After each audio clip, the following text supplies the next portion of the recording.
Thanks again to my panel and the UN representatives from Sokovia. The issue of more government control and transparency when it comes to our superpowered citizens is going to continue to be a hot-button topic, especially in the wake of what we all saw happen in that part of the world.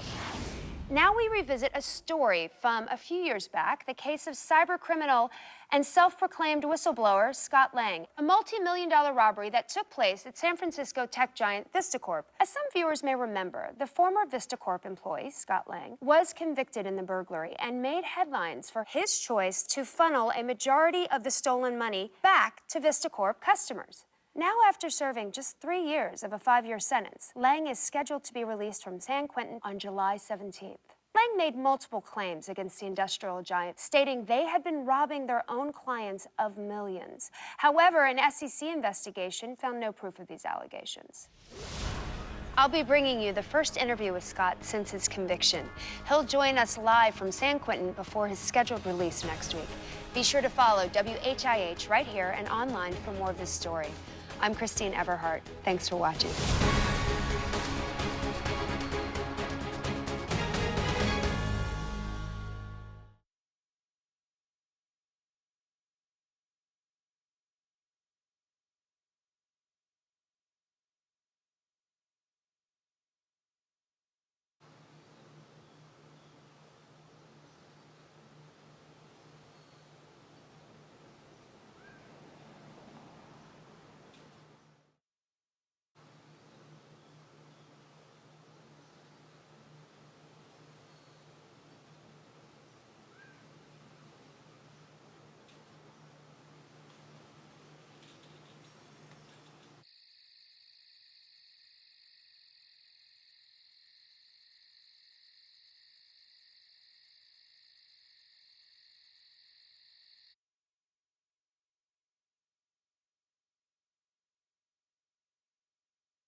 Mr. Cross, thank you very much for sitting down with me today. You have worked at Pemtech your entire adult life. You might say I was drafted in the first round.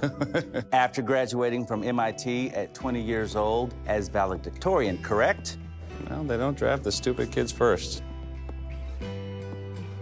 So what drew you to Pemtech? Research, way ahead of its time. But what truly blew me away was what I found in Pemtech's cold storage. Archives of abandoned projects and suspended R&D. Sometimes the past just needs a fresh set of eyes.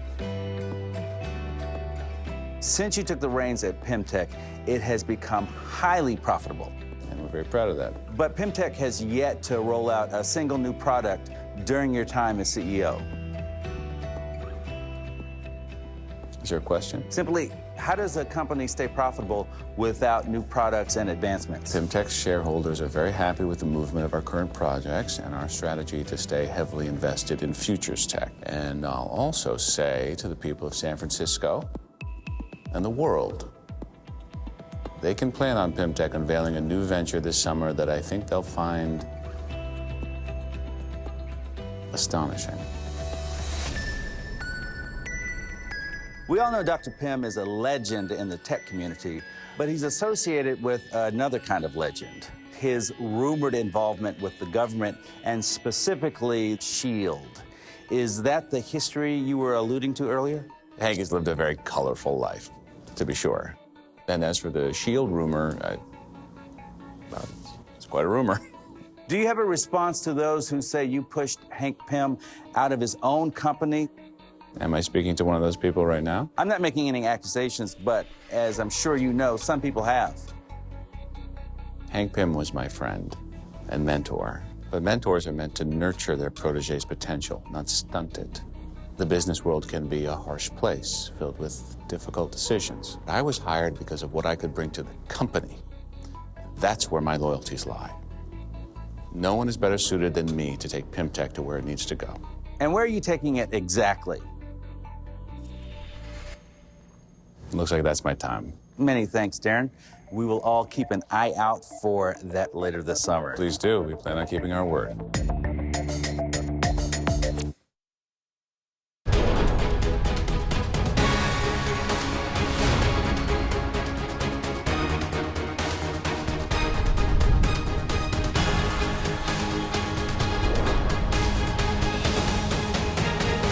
We recently revisited the story of Scott Lang, the disgruntled employee who stole nearly $4 million from VistaCorp, the international cybersecurity and data storage conglomerate based in San Francisco. With a few high-profile burglaries already on record, it seemed Lang set his sights on a bigger score. His allegations about VistaCorp's participation in illegal activity split public opinion right down the middle. After serving just 3 years of a 5-year sentence in San Quentin, Scott Lang is set to be released this week. Now, in his first interview since his incarceration, Mr. Lang is standing by via satellite. Sorry, it looks like Mr. Lang is just joining us now. One thing we do need to mention, VistaCorp does hold a controlling interest in this network's parent company, but they have not been implicated in any wrongdoing. Mr. Lang, how are you? Well, I'm still in prison, so, bad. But I'm out of here pretty soon, so that's good. Scott, your story is well known, but let's revisit the details. You broke into the home of your former boss and stole $4 million. No. I actually refunded $4 million to customers VistaCorp was stealing from. Or maybe a bit less than $4 million after service charges. What do you say to people who believe that you have fabricated this whole story about VistaCorp robbing its client base and it's just an elaborate smokescreen for a well-planned heist? What? Look, where do you people get your information, huh? What kind of news organization is this? Oh, no, that's right, yeah, one that's owned by VistaCorp. Mr. Lang, with all due respect, WHIH has been covering global news in detail for the past 2 decades. From the recent security breach at SHIELD headquarters to the earth-shattering events in Sokovia. I reported on Tony Stark in Gulmira, and believe me, you're no Tony Stark. Thank God. For someone with such a noble agenda, you went out of your way to destroy some personal property. Well, I felt it was important to really conduct a test. I have heard that those cars are waterproof. Oh, really? They're not. You seem very unrepentant, Scott. I mean, you can see why so many of us have trouble believing your side of the story. Yeah, so many of you that get paid by VistaCorp. I'm getting tired of your biased accusations. You know what, maybe I made a mistake, but I'm in here paying the price. Every step of the way, my name's been dragged through the mud by the media, and now I'm locked away from my family, and I'm the only one that's facing any consequences. That is pissing me off! Well, I think we've lost him. We would like to thank Scott for taking the time to speak with us today. A shocking conclusion to my interview with Scott Lang, the mastermind VistaCorp cyber thief, who is set for release on July 17th. I'm Christine Everhart, and as always, thanks for watching Newsfront.